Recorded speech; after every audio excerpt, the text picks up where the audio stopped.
All right, and welcome to the Be Real, Get Real podcast. I am your host, Nancy Matthews, one of the founders of Women's Prosperity Network. And this podcast is about real women sharing real stories of their journeys, their ups, their downs, and their successes as they seek to make a greater impact in the world. Not only seek to, but are actually making a greater impact in the world.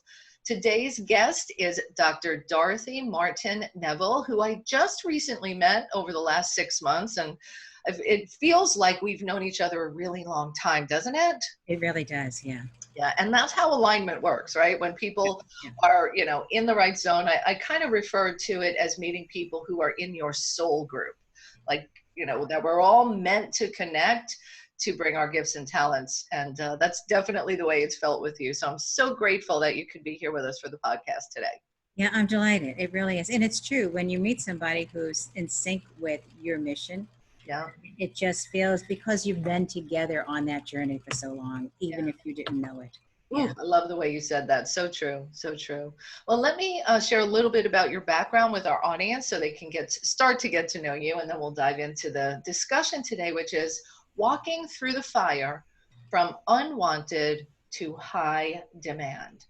And Dr.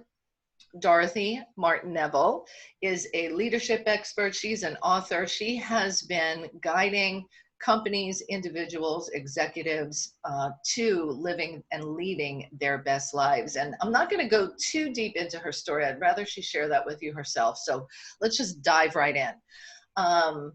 You share that you began your first few years in an orphanage. Can you tell us a little bit about that? I did. I was raised in an orphanage in Boston for a few years and was later adopted then by a man who married my birth mother. And he he's very Irish and didn't believe that Irish children belonged in orphanages. So he adopted me and brought me home, much to the consternation of my mother and her mother. So he lived with my mother and her mother and an older brother. And I was in an orphanage because I was the product of an affair. And these two women did not believe illegitimate children belong in a good Irish Catholic home. So I wasn't allowed to live in the house, even though I had been adopted. So he would get me up at 5:30 in the morning, put me in a playpen, feed me breakfast, put me in a playpen, and leave me there in a sunsuit or a snowsuit, depending on the season, until 9:30 at night when my grandmother went to bed. And then he'd come out and get me, bring me in and give me dinner and put me to bed again. And I'd get up in the morning, have breakfast. And so she never saw me in the house. I was out before she woke up and didn't come back in until she went to bed. And when I was 6, she went into a nursing home. So I was then allowed to live in that house. Wow. I can't even imagine.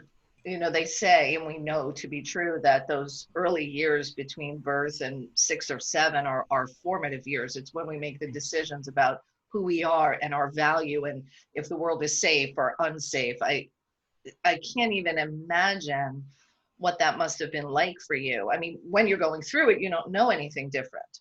So Can you speak to a little bit about how that impacted you? Well, I would say to you that children are far more astute than we tend to give them credit for. That I was aware, obviously I didn't have the terminology, but I was aware very early that my life was literally in my hands. We were living in a housing projects, and the housing projects of South Boston. And every housing project has a front stoop. And so my playpen was placed just to the right of the front stoop. And so I would be there watching the children play, watching these women sit on the front steps. And really, a byproduct of housing projects, it's lots of domestic violence there because of the stress, financial stress, lots of and addictions, whether it's alcoholism or drug addiction, whatever the case may be. So it was very violent, addictive environment, with gangs on every street corner and so forth. And I just remember being a child, looking at these women thinking, they don't need to live like this. There is an acceptance of this reality as if they shouldn't want or expect more, and I just remember sitting there thinking, I'm going to help them. Someday I'm going to help them. Wow. And how old are you at this point where you're having these thoughts? I'm 4, 5, 6 years old. And I had no clue. I didn't know the term social worker. I didn't realize social workers went to college. I never knew a woman who had ever gone to college. I knew maybe 2 or 3 people in my entire years until I was a senior in high school who'd been to college. This just wasn't something I knew of because it just wasn't my economic reality. And I thought I'd be a social worker, not knowing you go to college to do that, and realized I couldn't. And then when I applied to school, my parents insisted that the boys get an education. You don't waste money on girls. And so the boys could go to college, girls couldn't. So I said, well, I'll go to nursing school. And I applied, but because I went to an unaccredited inner city high school, no nursing school in the United States could accept me. So nursing school was out of the question. And so I needed to either accept, my mother said, become a waitress, marry Michael, the boy I was dating, and then have your children and stay home and raise them. And that would be your script. Now, marrying Michael was perfectly fine. That's just what you do. You graduate from high school in May, you get married in June. That would be fine. But I wanted more in addition to that, and realized it couldn't be nursing school, it couldn't be college. And so I realized that to do the work I wanted to do of empowering women to know they had choices, the one group that I saw could do that was the group of Catholic nuns that I went to high school with. And so I chose to apply to become a Catholic nun.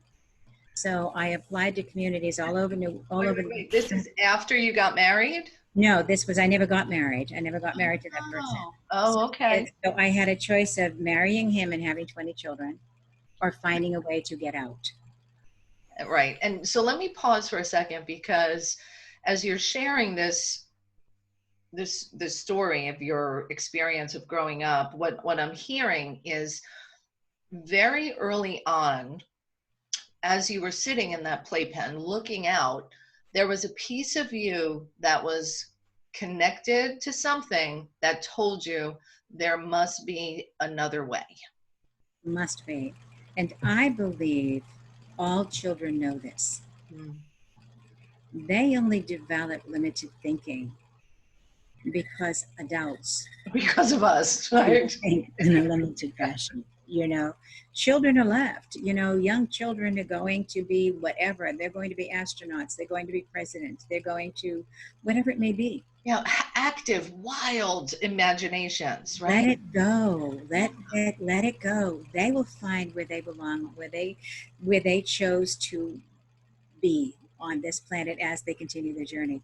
They'll discover that for themselves. We need to let them recognize anything is possible if they're willing to pay the price. As opposed to what happens, and so we'll dive into this for just a moment, and then we'll get back to your story. As opposed to what happens, so as an adult, you've been through disappointments, failures, things that didn't work out, and then you have a child saying, I'm going to do this. And based upon your history, you then say to the child, oh, don't get your hopes up, get that down to earth, just do this, this, and this, much like your mom saying, get married, stop trying to get into nursing school, stop trying to just get married and have kids. Yeah. Because her history and experience. Yeah. Not only that's what you did, that's what had her feel safe and protected rather than constant disappointment. So I think that's part of the process too that happens, is one disappointment says, oh, I don't want to be disappointed again, so why should I even try? Right. So, but dreaming and expanding, failing is part of the journey. Right. And my point of reference is energy. And every time you have permission to have a dream, you expand your energetic footprint. Every time you have a dream, you see yourself energetically in a much greater place. And if we're going to achieve everything we've come here to do, we need to have that huge energetic footprint.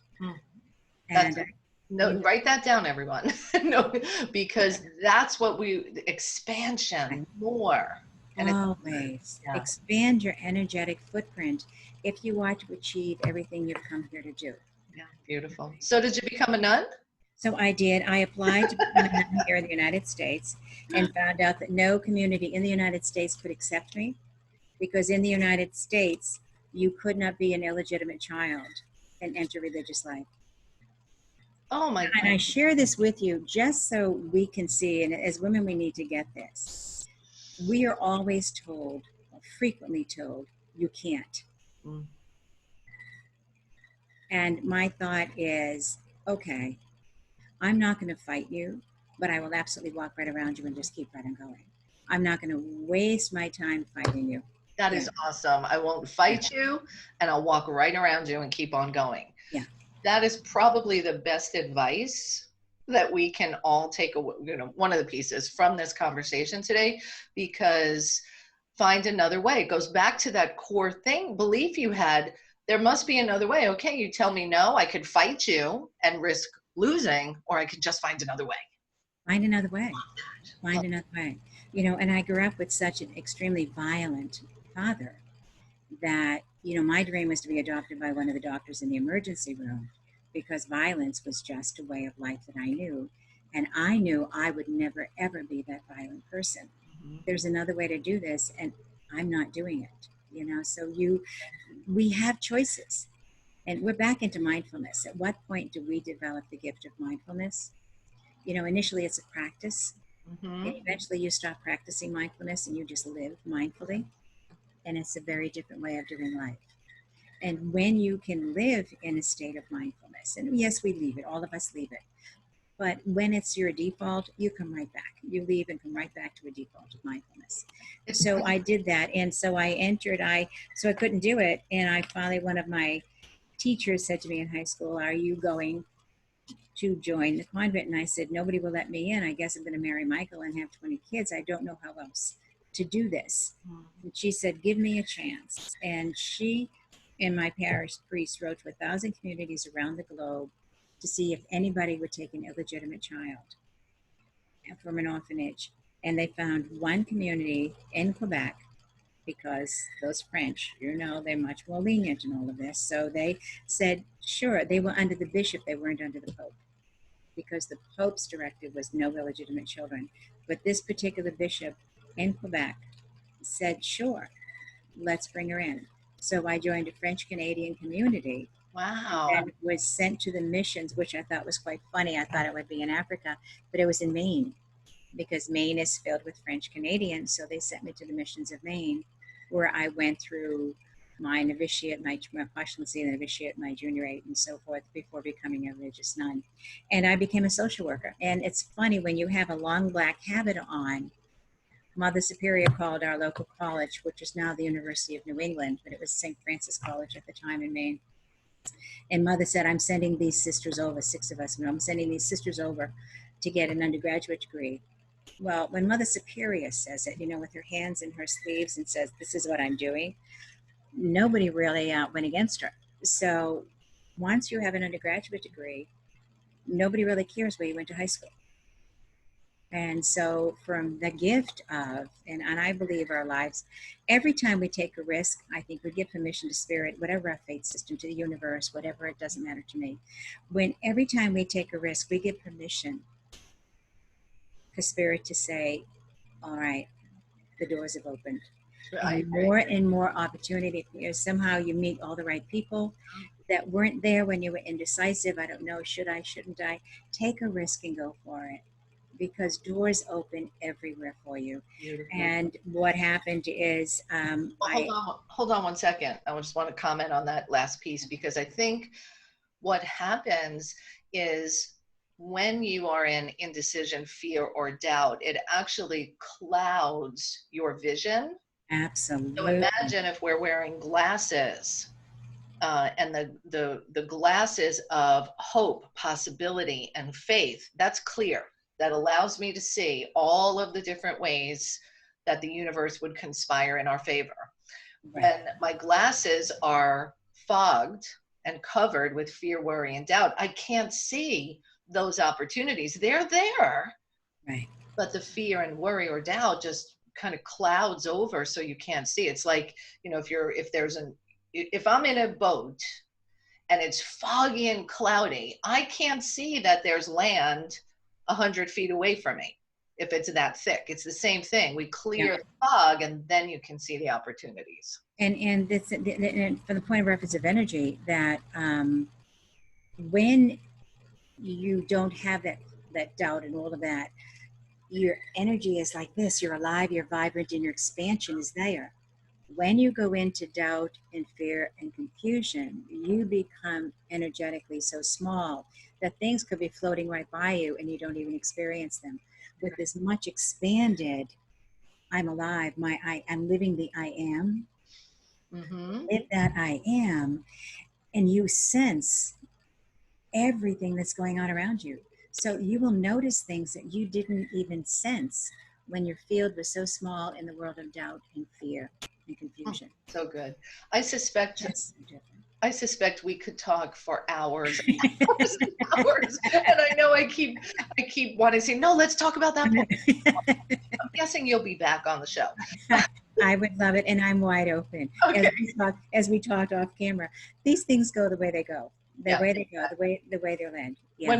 When we can just operate from that space of trust, and that's what we both did. Yeah. Yeah. All right, so let's fast forward a little bit. So you did become a nun, got your undergraduate, became a social worker. I don't see you in a black habit, so I'm imagining you're no longer serving. No, it wasn't. No, thank you, Lord. No, I was there for a while, and eventually left. I moved to Manhattan, and I thought, I haven't seen the world. When you live a religious life, we had no newspapers, no magazines, no TV, no radio. When I left, I went out to the world and thought, I don't even know what's going on out here. I left when we used to roll our skirts up to let the bottoms of our knee shows, and we were sex symbols. Looked like we were pregnant with all this bunched up skirting, but the bottom of our knee shows, so somehow we were sexy. Yeah. And now I come out and it's micro minis, so I entered and left very different worlds. And I thought, I want to see the world I left. So I moved to Manhattan, became an international airline stewardess, and flew over 1,000,000 miles around the world. Oh. While I reintroduce myself to the world. And you see the choices you make, they seem as if it's for this period of my life, but everything we do is preparation for what's coming forward in the rest of your life. We don't see it because we're not there yet. But when you look back, you see every decision I made, every choice I made was preparing me for this. Even the not so good choices. Even the not, what did I learn from that? Exactly. Or what did I choose not to learn from that? So I had to do it again and again and again until I finally got it. That's another conversation. All right, so let's transition to what you're doing now, what your focus is, and how people can get in touch with you. We certainly, because what happened with all that, after leaving religious life, I stopped being a stew, got married, had children, and then in the midst of a divorce after 15 years, I had a kindergarten and a fourth grader. Thought, I will never raise my children in the projects. What am I going to do?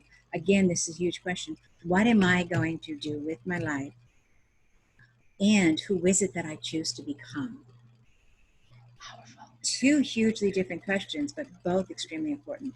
Mm-hmm. Went on, got a master's in therapy, opened up a psychotherapy practice, and was blessed, was told you'll never have more than 20 people. There's a lot of therapists in Connecticut.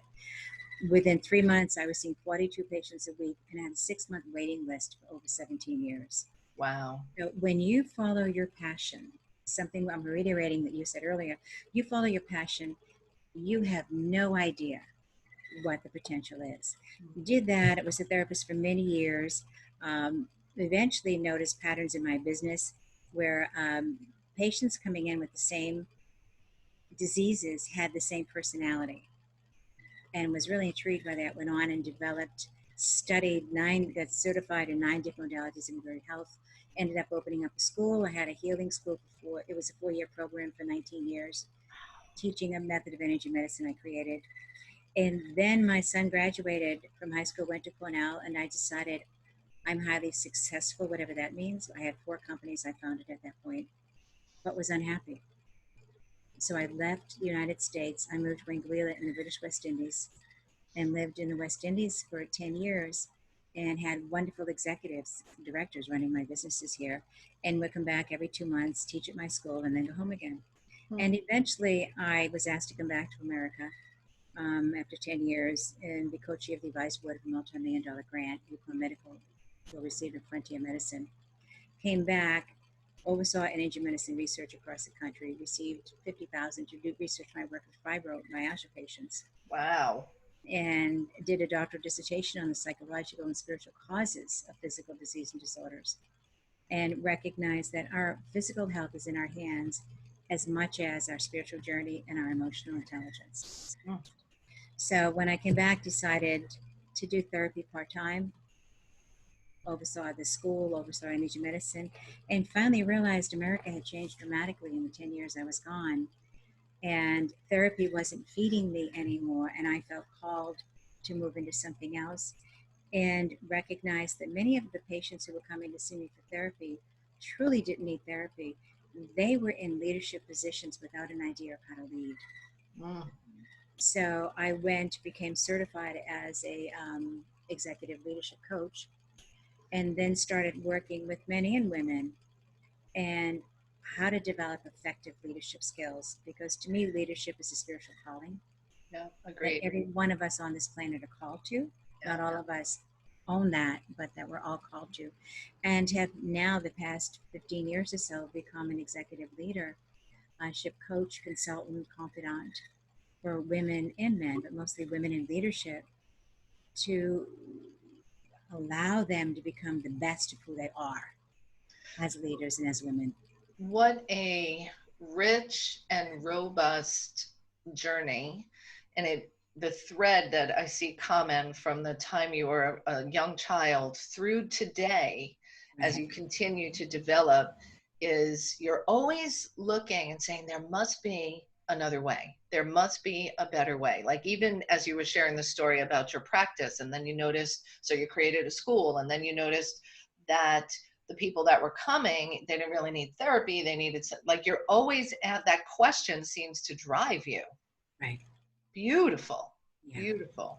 Thinking out of the box is truly, it's part of what I bring to the table.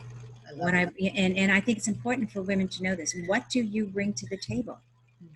What, and it's not just your body, not your looks, not your degrees. God bless, it's not the degrees. What do you bring to the table? And for me, through this journey, what I've learned is nothing is impossible unless you believe it is.